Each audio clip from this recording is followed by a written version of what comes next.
This is Real News Media TV, coverage you can trust. Please like, share, subscribe, and hit the notification bell. Select all for daily news updates. Westmoreland biker dies after crashing into car. A motorcyclist died on the spot after crashing into the back of a Toyota Corolla station wagon in the community of Farm on Wednesday morning. He has been identified as 22-year-old Shamar John Palmer, an unemployed man from the community. An alleged eyewitness told the news that Palmer and the vehicle he crashed into were heading in the same direction. The vehicle reportedly attempted to turn left when Palmer collided with the back, jumped from his bike, and hit a light post. "He was a good man. He was kinda no give trouble," shared Palmer's distraught cousin Juliet Williams. "It coming like a me son. Me feel sad man, and I inna the community indeed." As of August 10, Jamaica recorded 295 fatal crashes since the start of the year. Westmoreland over the period has recorded 42 road deaths from 39 fatal crashes, of which 23 involved motorcyclists.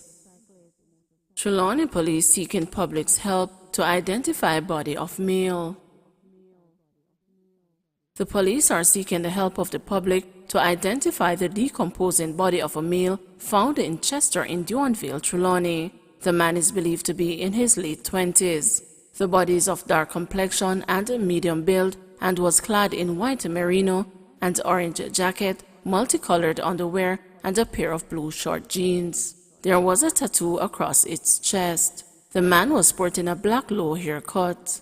Anyone who may be able to assist the police in identifying the body is asked to contact the Trelawney CIB at 876-954-1080, Police 119 emergency number, or the nearest police station. Man arrested in relation to murder of Jamaican woman in Barbados. A man is in police custody assisting with investigations into the murder of a Jamaican woman in Bridgetown, Barbados last week. The nude body of 44-year-old Odette Henriquez was discovered in the yard of an abandoned building. According to the Nation News newspaper, the man was arrested early Sunday morning. Police sources said the man, said to be in his 40s, was also being interrogated in relation to assaults against a number of sex workers as well as another murder. Rather to assess a damage from fire in Little Park, St. Elizabeth. A team from the Rural Agricultural Development Authority is to visit Little Park in southwest St. Elizabeth to assess damage from a fire which destroyed several acres of crops on Tuesday. The more than 20 affected farmers have also called for assistance from their Member of Parliament and the Minister of Agriculture Floyd Green.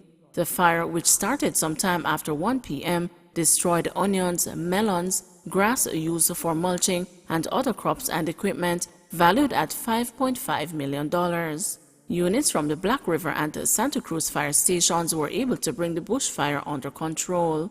According to reports, farmers were using fire to clear land, and it quickly spread through a grass field to crops. One of the farmers, Jeffrey Barnes, said a colleague lost about $2.5 million worth of crops. The farmers say they were depending on the crops, most of which were almost ready for reaping, to provide funds for back-to-school expenses. They blamed the fire department for carelessness, noting that the situation could have ended differently had it responded sooner. Public sector workers claim unfair treatment in relation to work-from-home order. Some public sector workers have been complaining about being treated unfairly in relation to the work-from-home order, according to the Union of Clerical, Administrative, and Supervisory Employees. This follows a statement by Prime Minister Andrew Holness on Monday that a number of government-paid employees have been abusing the order. Some of these workers told the news that their supervisors are refusing to allow them to work from home despite the fact that they can carry out duties remotely. The Union of Clerical, Administrative, and Supervisory Employees General Secretary John Levy confirmed that he had received similar complaints from his members. According to him, some public sector managers have been taking the position that, since they are obliged to go into the office, those they supervise should also do so.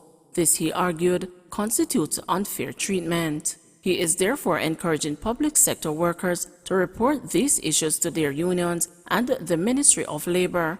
The issue again highlights the need for a formal work-from-home policy, he added. BOJ suspends teleservices to the public. The Bank of Jamaica says it will temporarily suspend the offerings of teleservices until Friday, August 13, 2021, in light of the COVID-19 pandemic. In this regard, the central bank recommends that for the exchange of foreign currencies and other banking services, the public should rely on their commercial banks and/or other deposit-taking entities. As it relates to coin exchange, the public should continue to utilize the services of Grace Kennedy Payment Services at their locations island-wide.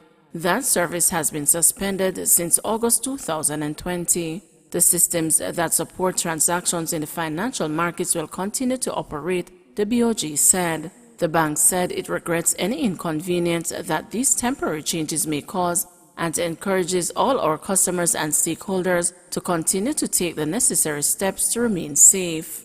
We will continue to monitor the situation and to provide updates as necessary. Bank of Jamaica remains committed to serving the public and encourages all our customers and stakeholders to continue to take the necessary steps to remain safe. Any further updates will be provided as required. Sick out at Williamsfield Police Station after alleged disparaging remarks by senior officer. The news understands that officers assigned to the Williamsfield Police Station have been calling in sick since Tuesday following an incident at the facility on Monday. It is alleged that a senior commanding officer turned up at the station and during an interaction with a woman constable made disparaging comments about her. According to sources, police personnel assigned to the station are demanding that action be taken against the commanding officer. Sources further revealed that the woman constable was involved in an accident while driving a service vehicle in April. 2 vaccinated persons infected with COVID-19. The Ministry of Health says it has so far seen 2 cases of vaccinated persons being infected with COVID-19. More than 370,000 people have received at least the first dose of the vaccine so far, but only approximately 130,000 Jamaicans are fully vaccinated. Chief Medical Officer Dr. Jacqueline Besesa McKenzie said the ministry will be reviewing the cases to see where in the vaccination process the 2 infected persons were. We are looking at these cases to find out, first of all, is it 1 vaccine or 2 vaccines, and what is the period between the vaccination and the persons becoming infected, she explained Monday at a press conference.